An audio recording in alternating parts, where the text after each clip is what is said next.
Are you declaring an emergency, sir? Watch all episodes of Ice Pilots.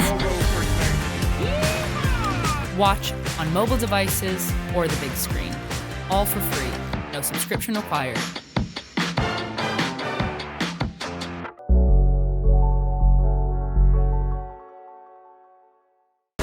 It's aviation's final frontier. Cowboy pilots who deliver small used aircraft. Oh, man, that is weird. Across distances they were never meant to fly. This is the most extreme type of flying you can do. Freaking thunderstorm! Every flight is a gamble. Everything is breaking on this plane. Patience. What a crock of And friendships. Dude, if we don't get back in 20 minutes, we're gonna get back coming. We're there. Are tested. But as long as there's money and fuel to burn, who do I have to thank for this lovely little vacation I get to go on here? they'll live to fly another day. Piece of machinery called Cheyenne 2.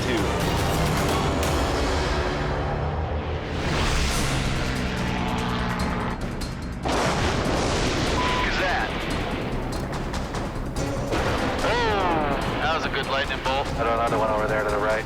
Stu Sprung and Carrie McCauley are caught in the teeth of a desert storm.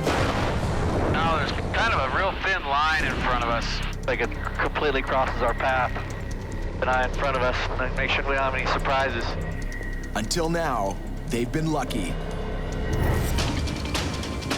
5 days ago, Stu and Carrie launched from Singapore in a 2008 Cirrus, a plane with its own backup chute.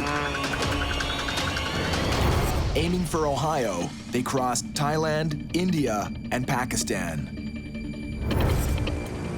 Nearly 5,600 kilometers, where the only severe turbulence was in Stu's stomach. I feel sorry for you, man, you know.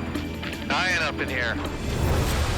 But now, over the Middle East, they've been ambushed by weather. Isn't this supposed to be the dry part of the world? This is the first time we decided to do 100% night leg, one of the longer ones of the trip. And here we are flying through embedded thunderstorm. Got another one over there to the right. And right now, flying around this storm is not an option. We're right on the border of Iraq, and pretty sure they won't be super happy with us. A detour over Iraq could be more lethal than a thunderhead. Civilian planes have been targeted by missiles before. I think we might be lucky and have a little hole right in front of us. Yeah, it kind of seems that way. An opening appears in the wall of thunderheads, and they make for it.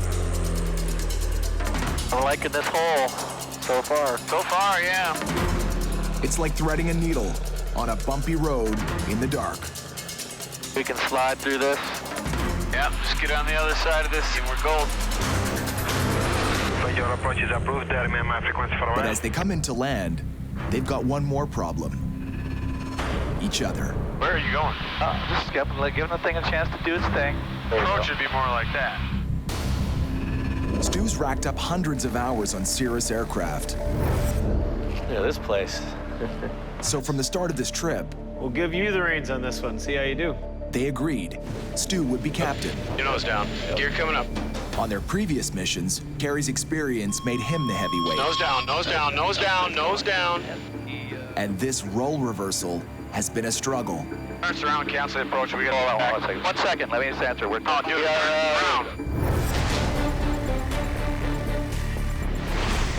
Now, just seconds from landing, Carrie's turned into a backseat driver. You're not even close. I know. Stu trusts the autopilot to help bring them in. Ain't doing it. Carrie's a fly-by-hand guy who thinks autopilot is overrated. But a night landing at a strange airport is a bad time to start second-guessing. Giving up yet? Stay a little high. Got a long runway. It doesn't look that long. That's way long.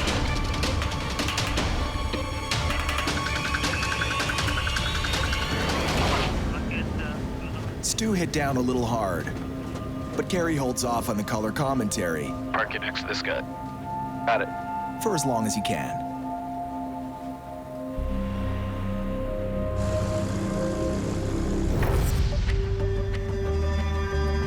around the globe, Stu and Carrie's boss, Corey Benson, has flown north to save a mission. I didn't expect to be up here in Alaska right now, but we're out of time. We need to get this plane down there. This Piper Cheyenne is 32 years old and showing her age. So if anything could go wrong, it has gone wrong on this flight. You know, it breaks down every time we fly it. That's no exaggeration. Right off the bat, a mechanical problem drove the plane nose down. Yeah, that trim is a little funky. Yes, it is. Then it started spewing fuel. And it's coming into these drain holes in the bottom of the fuselage. Huge fire hazard. A busted heater nearly froze the pilots out of the cockpit. We got ice all over this windscreen and it sucks. After weeks of repairs, the first two pilots simply ran out of time and had to abandon the Cheyenne in Alaska.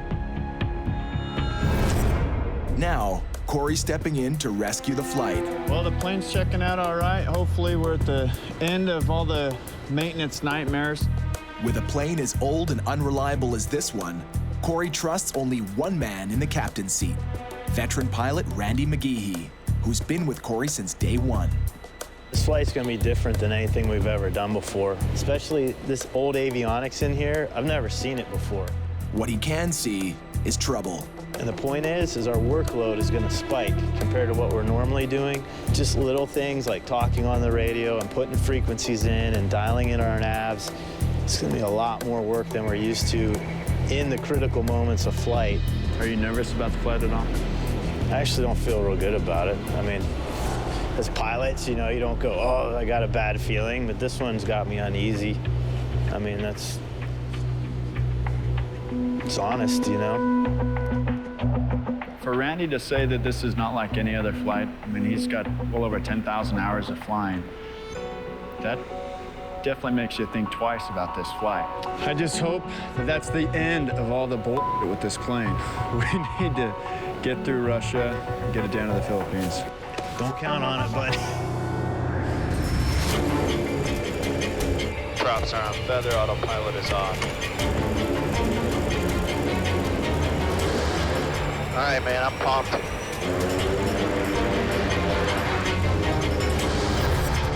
Since Corey took on this notorious hangar queen, it's averaged a breakdown every 800 kilometers, even backtracking for repairs. Now, they're asking it to fly close to 9,000 kilometers in just 5 days.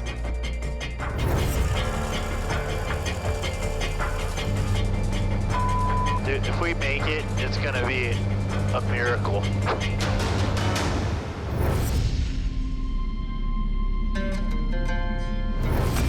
Number 158, Papa Golf cleared for takeoff 3. After a few hours of shut-eye, Stu and Carrie are rolling out. Nothing like a good early noon start to your day.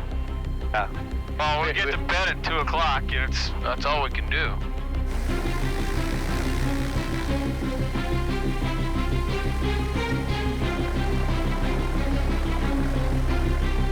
What a cool departure, holy moly. This is crazy, we're flying over this desert that's so full of history. I mean, there's been so many battles waged across this area. Carrie and Stu have their own ongoing battle over who's really in charge. Go that way, go that way. And now, when it's as simple as snapping a few pictures over the Arabian desert, Over the train. I'm going. Give me a second. No, you're not. Give me a second, dude. Give me a second. they can't even agree on how to sightsee. You're gonna miss it all. All right. Stop yelling at me. Now, close to the midpoint of their 20,000 kilometer journey, their route takes them across the Mediterranean into France. And a full-blown snowstorm. Going this way and it's coming at us fast. We can't outrun this thing. It's impossible. It's dumping snow outside, but luckily we're too high for anything to stick to the wings. Even now, the sparring match doesn't let up. Oh, see about getting it from this end. ASAP, por favor. Hang on, Nancy. Don't get your panties in a wad. But the sparks inside the cockpit are no match for what's outside. Oh, man, are we getting pushed? Holy. The winds are now gale force. Almost powered almost all the way down. 54 knot tailwind. But the storm has one more very big surprise. Oh, look at that. Feel that? Are you kidding me right now? Holy In a minute, went from nothing to, oh my God, hundreds of lightning strikes. I've never seen that before. Each of these dots tracks a lightning strike in their path. A minute ago, there was nothing there, and it just painted about 100 strikes. Right on our path, we would try to contact and let them know we're turning, but I'm not waiting for permission on this one. We're just going. Landing at night at a strange airport in a severe storm. It's about as bad as it gets. But it's about to get worse. Gotta go left. Gotta go left. Man, this is some serious wind. 50-mile-an-hour wind blowing you all over the place. Stu guides the lightweight Cirrus with the help of the autopilot. Double wings, you're gonna get blown left again. But in these winds, the autopilot can't keep up. If it goes left again, once it catches that left wind, I'm hand flying it. all right. Stu flies by hand to stay on course. But Kerry has 20 years of hand flying, and for him, nothing's happening fast enough. Easy. You're going down 1,000 feet a minute. Level the wings. Level up. Kerry yards on the stick. Just push up. We're 1,000 feet over the water. You're going down 1,000 feet a minute. We're good. Sorry, man. And one another. We're not recovering. It's all right. The airplane has it, all right? Don't let the airplane do the work for you. The airplane did not have it. We were going down 1,000 feet a minute. Kerry doesn't trust the autopilot to bring them down safely in this weather. I got it now. I'm just trying to get the thing over, all right? Don't have to turn that fast. Settle down. Stu's an old hand at flying the Cirrus, and on this run, he's the captain. Oh, you're getting blown. Oh, man, it's windy up here. Holy. Hey, chop your power. You're gonna Dude, just shh. Please.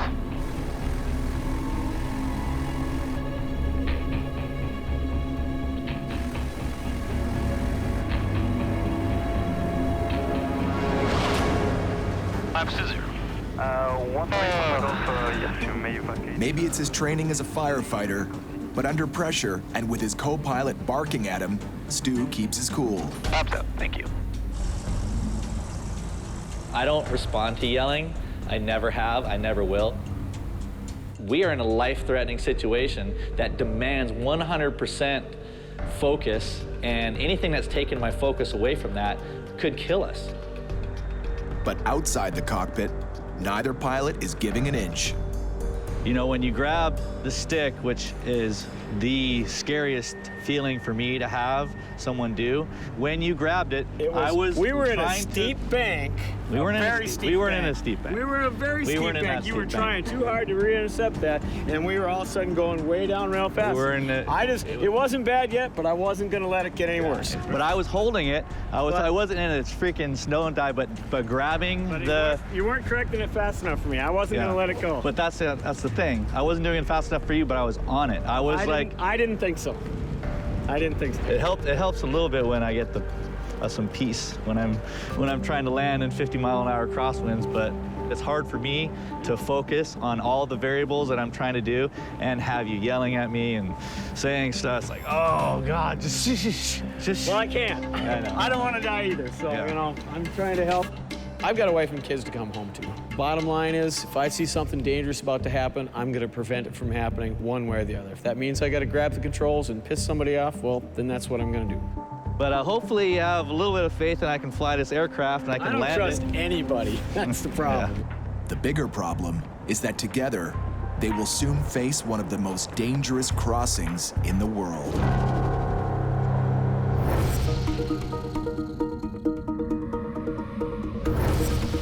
Russia, here we come, man. But your best buddy. Cold. Your best buddy at 22,000. Yeah, I'm glad you're here. It defies the odds that Corey and Randy are in the air at all.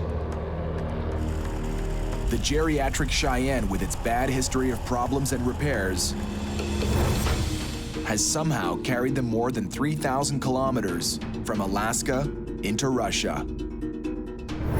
Life is good. Chasing that sun. We have a heater. The cockpit heater's helping combat the minus 40-degree temperatures outside. That wasn't always the case. We got things freezing up. We got nuts and bolts freezing up. On earlier flights, the Cheyenne revealed a low tolerance for the cold. We got a windshield that won't defrost. It's just one thing after another. But fixes to the cockpit and windshield heaters are holding up. And in sub-zero temperatures, that's critical. November 800 Echo Bravo, Ethan, Greenland. We're gonna land 10800 Echo Bravo.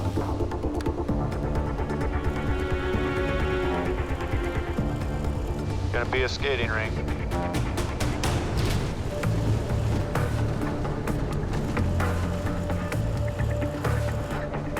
Dude, I'm glad we made it, man. That was a long day. Made some good ground, though.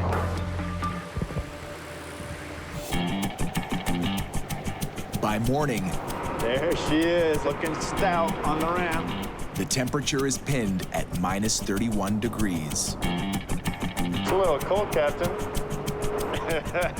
We've got awesome weather. It's gonna be a good day to fly if our airplane holds together. Yeah. If she starts. The problem-plagued Cheyenne needs a big thaw job. Oh, there's the heater truck. That's old school Russian right there. At this airport, there are no hangars and no de-icing fluid. Never seen anything like this before. And this relic is the Soviet solution. I don't know, you think that's World War II era? And what this truck's gonna do is put heat on our engines to preheat the engines. Trying to get this plane warmed up so we can get it started. Woo! What do you think, Randy? Negative 30 right now? I don't know, my face hurts. I put one of the heaters inside the cabin. I mean, I think the engines are gonna start up fine. The avionics is what's got me worried. Well, we gotta go, and today's our day to do it. And if we can make it out, we'll have our troubles behind us, I think. I hope. November 800 Echo Bravo, clear for takeoff. Have a good day. Let's take off to 800 Echo Bravo. All right, Corey, here we go. Let's get out of Magadan. Dude, it is cold, man. I never thought we were gonna get here, let alone get out of here, but it's time to go. Heater, you're putting it in the air, man. It's on. My feet are so cold they hurt, man.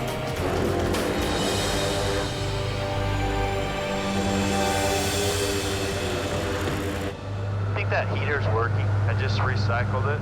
Prayed to God it works. But in this moody Cheyenne, tempting fate is a bad idea. That heater's not working, man. Holy. My toes are frozen. Oh, are you okay? The heater's not working. They're at 24,000 feet. The outside temperature is minus 45 degrees. Flight time, 4 hours. How come every time I'm in an airplane with you, I find myself in a situation I've never been in before? It's usually a bad situation. Holy crap, did you feel that? Together, they've pulled through storms. We're down to 2 minutes. Come on, baby. And engine scares. That's a bad feeling, man. They've battled the dark.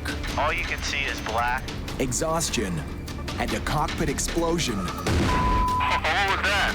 That could have ended in disaster. Why did the heater have to break here? Hypothermia is a brand new menace. And just as lethal. My toes hurt. I'm a little concerned. We gotta keep moving them, you know?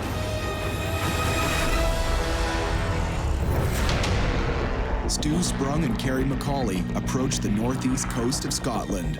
I take control, November 158 Papa Golf, level 8,000. November 1. The last stop before launching across the North Atlantic. Laps to zero. Up to zero. And the crowd goes wild. No applause. But the guy waiting for them at the hangar We're ready. Okay. All right. has something more important, a critical weather forecast. And this afternoon, from about 3 o'clock onwards, it's all lifting till basically a clear sky. Excellent. For the North Atlantic in the winter, it's a beautiful day. Well, if they all went with a forecast like that, they're all going to live. But they don't. On their journey from Singapore to Ohio, Carrie and Stu have covered nearly 13,500 kilometers in 10 days. But the next leg is the most dangerous. Close to 3,700 kilometers of open ocean, with a couple of risky landings in between. I got it. And winter is at the door.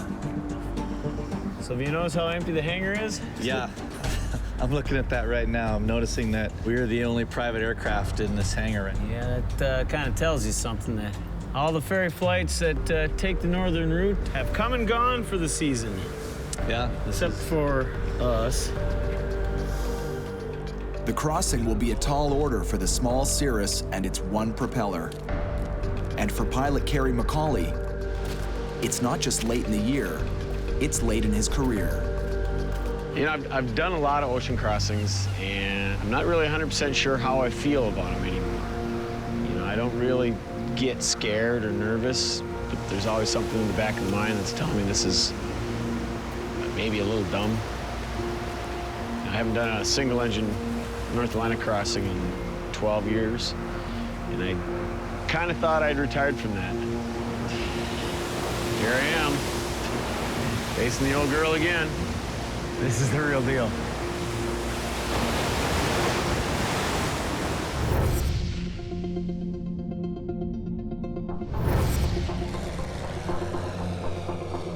I can see my breath. That's awesome. Over Russia, Corey and Randy may as well be flying a refrigerator. I don't know what it's gonna be, but when you pay me back, it's gonna be huge. Not big, huge. From the trip's start, the Cheyenne was dogged by an unreliable heater. Now, it's officially gone AWOL. Grandpa, why do you only have 2 toes? Well, son, there was one day Randy forced me to go on this flight with him. Da, da, da, da, da, da, da, da. Ooh. Corey, how much would you give me if I stick my tongue to that metal? Ah! How much longer? 2 hours, 37 minutes, sir. But the laughs will only keep you warm for so long.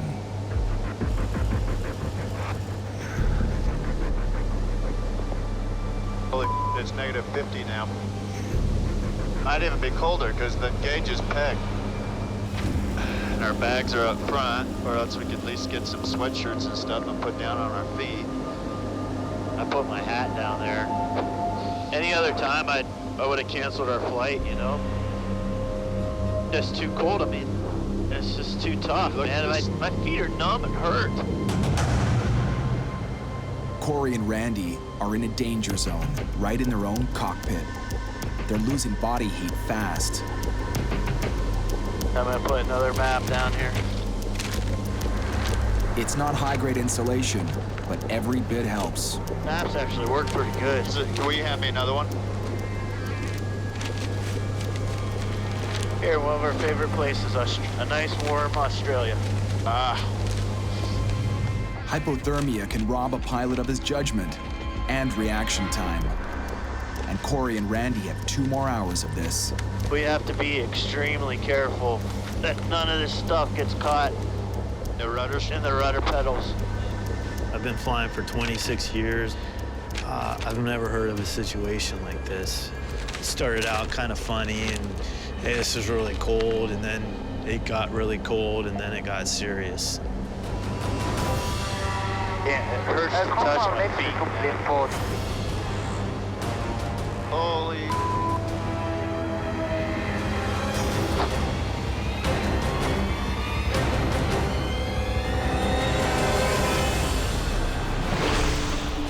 In Scotland, Carrie and Stu are impatient to pull the trigger on their epic transatlantic crossing. We gotta get a flight plan going too. What's our Take a look at some weather. Can we get one and get moving pretty quick? Wait, an hour? 5 minutes. 5 minutes? Don't take on a ferry flight if you've got a deadline to meet, because that's the real killer. Chief ground handler Andrew Bruce has watched ferry flyers roll in and out for more than 2 decades. So what? How many guys are going in the water a year here? 3 a year die. So what do they do wrong? What do they do wrong? They just get involved in weather that really isn't compatible with that aircraft, and occasionally they run out of fuel. Because the winds on the Atlantic have got a habit of not being what they are when they're forecasted. Yeah.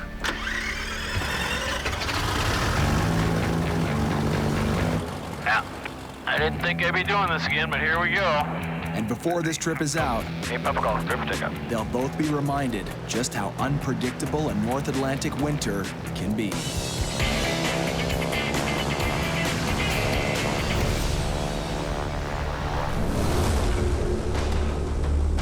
Nearly 8,000 kilometers away, Corey Benson and Randy McGeehee are in a Russian deep freeze. Dude, my hands are so cold I can't move them. The Cheyenne's heater broke down more than 4 hours ago. My feet hurt so bad and it's so hard to move right now. I'm a little worried about manipulating the controls on landing, you know? Thought go hit the brakes and your feet just wouldn't work. And as they close in on the airport, it's not just their bodies that are slowing down in the cold.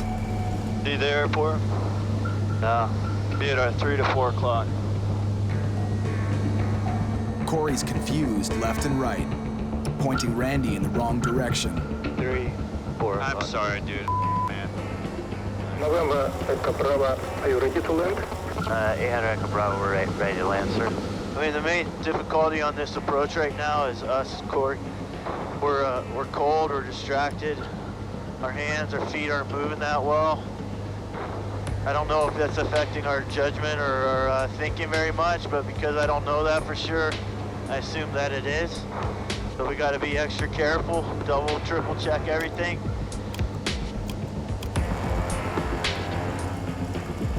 Descent to height 1200 meters. We're cleared for 16, descent to 16 meters. I'm sorry, 1600 meters. But even with the correction, Randy's called out the wrong altitude. The kind of screw-up that can drop you into the same space as another plane. November 800 Echo Bravo negative. Descent to height 1200 meters. Air traffic control catches Randy's mistake. 1200 meters, thank you. 800 Echo Bravo. Altitude corrected. But then, November Echo Bravo clear to land runway 25 left. Okay, clear land on 25 right for 800 Echo Bravo. We're going to the right? another major error. Thundering in at 200 kilometers an hour and 300 meters off the ground, Randy has mixed up his runways. Clear to land, runway 25 left. 25 left, 800 Echo Bravo.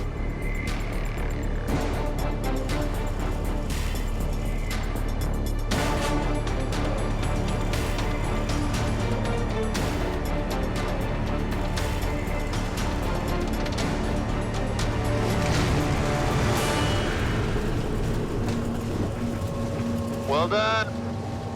Last stop in Russia. Get it cold. Let's get the hell out of this cold. Let's go get some vodka. Glad we made it, man. Well done, dude. I'm just glad we made it this far. And we still got all our fingers and toes. Halfway around the world and even further north, the temperature is 45 degrees warmer. For Corey's pilots, Stu Sprung and Carrie McCauley. A little warmer than I was anticipating. We're 5 degrees above freezing. Really? A little better. Well, no icing problems just yet. Boy, that tailwind is really nice right now. This leg is a bunt. They put 16,000 kilometers behind them and are now over Greenland.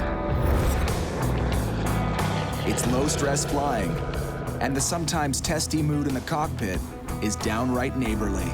Everybody good? Everybody happy? Super happy. 158 Papa Golf, go ahead.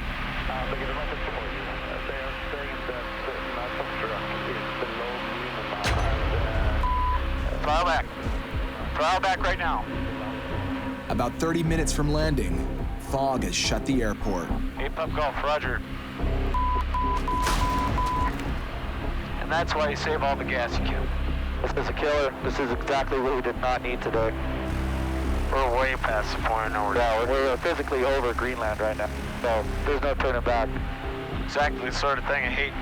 When in Greenland, the weather changes really quick. Big old front moves in or something and shuts the airport down. What's our alternate, nuke? Maybe, if we can reach anything. It's a problem, the alternates are just not close enough. They scramble to see if the weather's better at another airport, and if they have the gas to get there. Cirrus radio, Thunderstorm radio. November 158 Papa Golf. They've lost radio contact. How'd we lose them? We're getting closer to land and we're over land. Now in a real emergency, their survival depends on fast thinking and tight teamwork. While Carrie works the radio, Stu grabs the satellite phone. Hello, this is Stu, the pilot's from November 158 Papa Golf. Can you hear me? Hello? Yes, I'm sorry, I'm on the satellite phone and it's really loud. Can you hear me?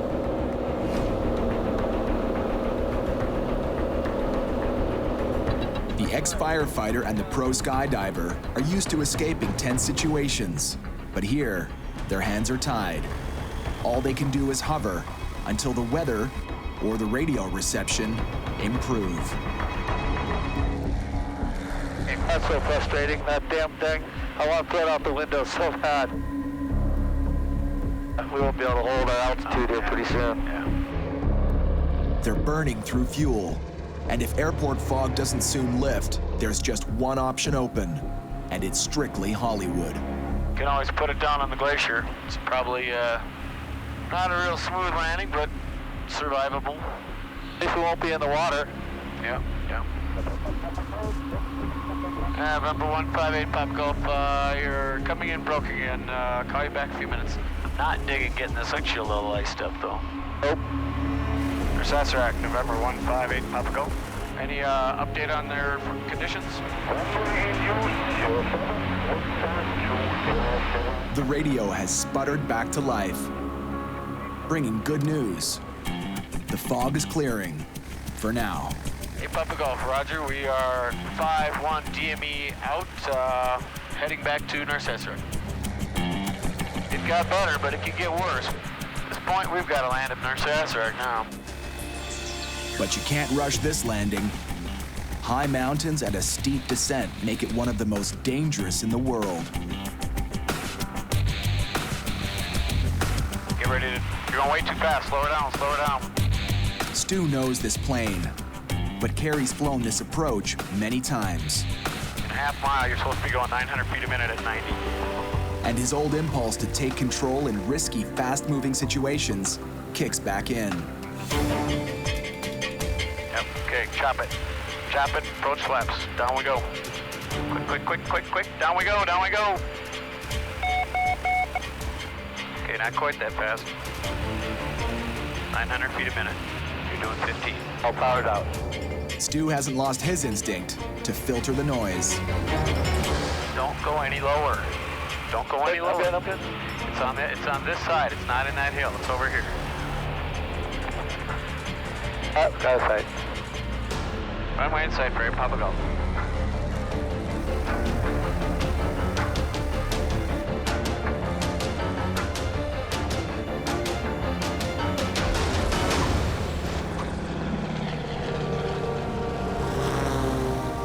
Stu aced the landing, but there's no time for high fives.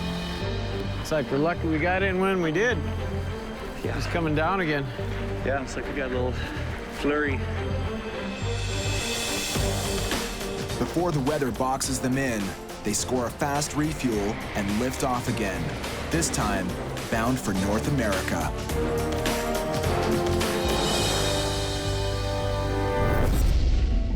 Two oceans and a continent away.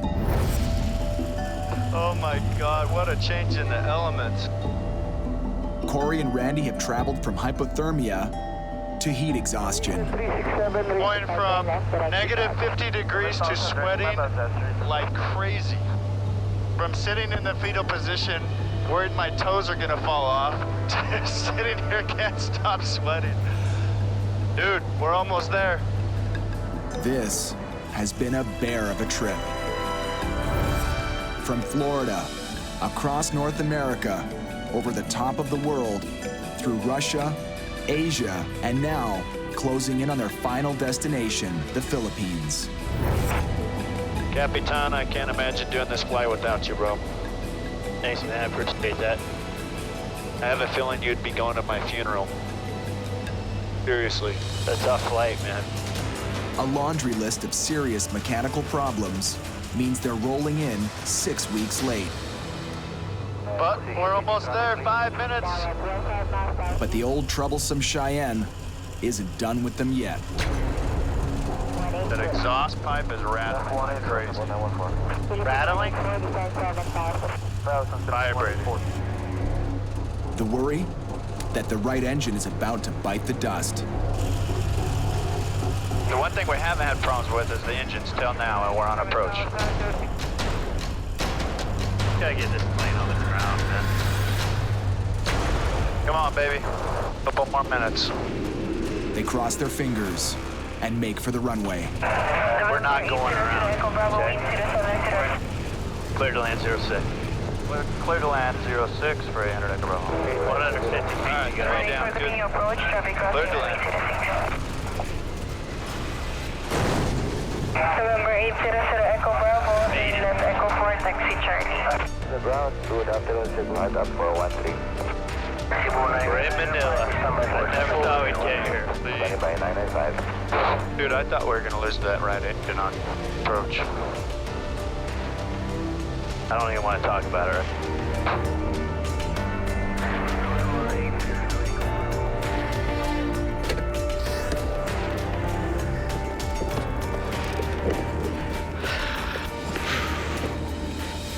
Robert? Yeah. Corey Benson. Very nice to meet you. Randy McGee. Yeah. The new owner sent his personal pilot for the pickup. Yeah.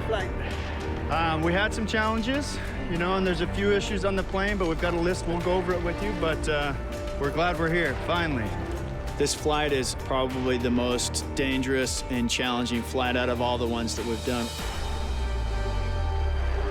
I'm ready to hand the keys over on this one. I'm done. More than 12,000 kilometers away. Oh, this is some rugged land. Corey's pilots, Stu and Carrie, have hit a milestone of their own. The ocean is now behind them. That's the same with Canada. I mean, it's monstrous. Unbelievably huge. They've jumped the last Atlantic leg and are now facing the Canadian wilderness and a fierce headwind. What do you want to do, under or over? I say under. Southwest of Goose Bay, Labrador, they drop low. Really low.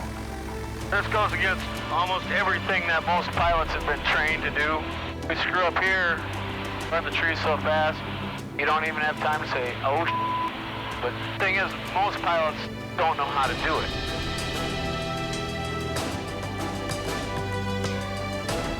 Avoiding bad weather by skimming beneath it is called Skud running. Ah, that's pretty. After beating back the North Atlantic, it's the next best thing to a victory lap.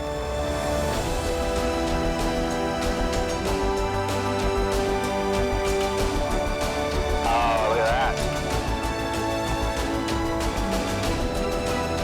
Ah. God, I love this. I love Skud running.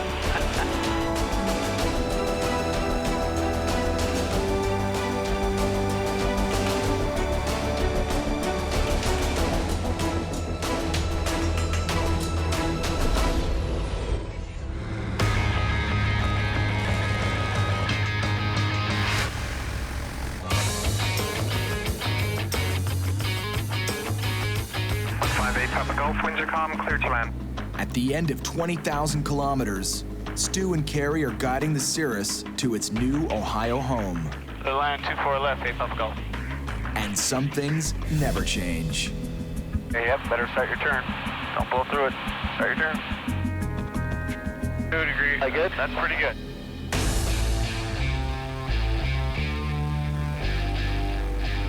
Carrie had trouble giving up the captain's seat to the less experienced Stu. What's up? Thank you. But he can't argue with success. So you are no longer a Atlantic ferry pilot virgin. That is true, dude. Thanks to you. You have crossed the big blue. In 2 weeks, they flew 20,000 kilometers. That's halfway around the world, through some of the most dangerous territory anywhere. That's no small thing. That's just not getting up, going into the office, coming home at 5, having dinner and watching TV. This is the complete opposite of that. You did a good job, bud.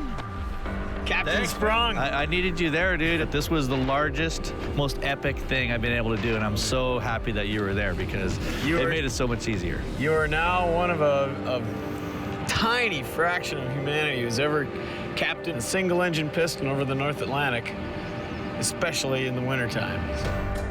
Now that it's done, pretty proud of both Stu and I. Man, I just flew a single-engine piston halfway around the world. You got to be proud of that, you know. I just smile thinking about it. It's just pretty cool. I'll take care of the plane. You can boogie. You know, you got to catch that flight. In the plane delivery business, a trip's end. Thanks, man. No problem. Awesome trip.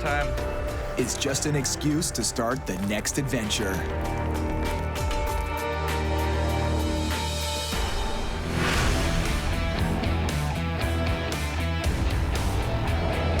And now, in Dubai, that's exactly what boss Corey Benson is doing. It's showtime. Mr. Amansour, how are you? Very nice to finally meet you. Me too. He's chasing the money in the Middle East. Hello, how are you? Corey Benson. Opening a second office. Do we have any meetings scheduled for today? Yeah, we have like 2 meetings today after the press conference. I'm glad to be here. This is one of the biggest milestones that our company has ever had. Opening the second headquarters down here in Dubai, really expanding into the Middle East and into the African markets. This is big.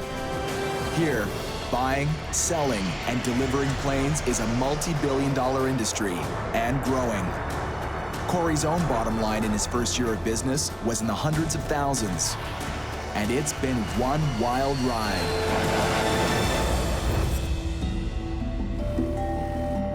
I've seen so many amazing countries. I've met so many amazing people around the world. Congratulations. Congratulations. And I've flown so many different types of airplanes. And riding out a lot of the tough stuff with a seasoned pro never hurts. You rocked on that approach. My pilot skills have increased tremendously, and I attribute a lot of that to flying with Randy. It's been an incredible experience to fly with him and watch and learn.